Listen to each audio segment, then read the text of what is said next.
Henen kasngi nakaliang uwe na kinong asam haba ay jengkren syakilat pathay kubor ulakran bitar halor ka jeng pensange jong kasange chen YF yaki kali jong kinong wan jungokai perthai hajan tangar kumta day halor kane kanong rem uwe na kirong ba jong ka jala asam mula bitar halor kane ka jengle ka jongki na kabaw laong sngap pi barok ki pai ba ka jala Meghalaya lada yok ngin sa sedang samangi yok kan saja bo banya kane ka jengle ka jongki Hakaba henen kamiat kidon kibreu ke bakawang mau ya kayit kali henry kane ompatla bentip tikna ya kajing shisha hato kane baro kimot baka sedang napo ka jalla asam ngakren ya kane nakabenta ka jungsong kya jong baro kinong asam baru laban rabro ka sarkar Meghalaya kala de ben sngotu haba kinong Meghalaya ke wansha asam kanja ayu yaki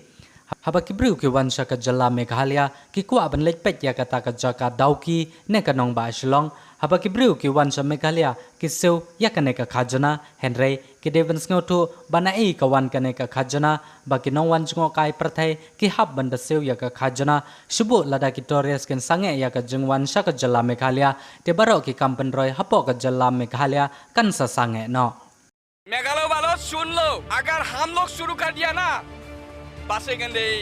कल कोई रात को गाड़ी को पत्थर फेंका है गाड़ी के ऊपर ग्लास तोता है लेकिन आज ये बात अगर सही है या अभी तक सुनाई ही दे रहा है अगर प्रूफ मिल गया तो कर्जोशी का शुरू कर दिया जाएगा असम की तरफ से ये मैं बोल रहा हूँ या नहीं पूरा असम की यूनियन बोल रहा है मेघालय की सरकार को ये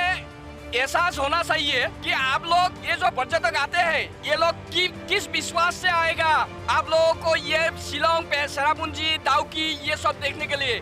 इसके कारण आप लोगों को रेवेन्यू आता है ये भी आप लोगों को समझना चाहिए ये रेवेन्यू कहाँ से आ रहा है पर्यटक जो आ रहा है ना जो टूरिस्ट आ रहा है ना उन लोगों से आप लोगों को रेवेन्यू मिल रहा है तो अगर ये टूरिस्ट ही बंद हो जाएगा अगर ये भाई शंका अगर रहेगा तो इसके कारण आप अगर टूरिस्ट बंद हो गया तो आप लोगों का जो डेवलपमेंट का काम है वो सब सारे बंद हो जाएगा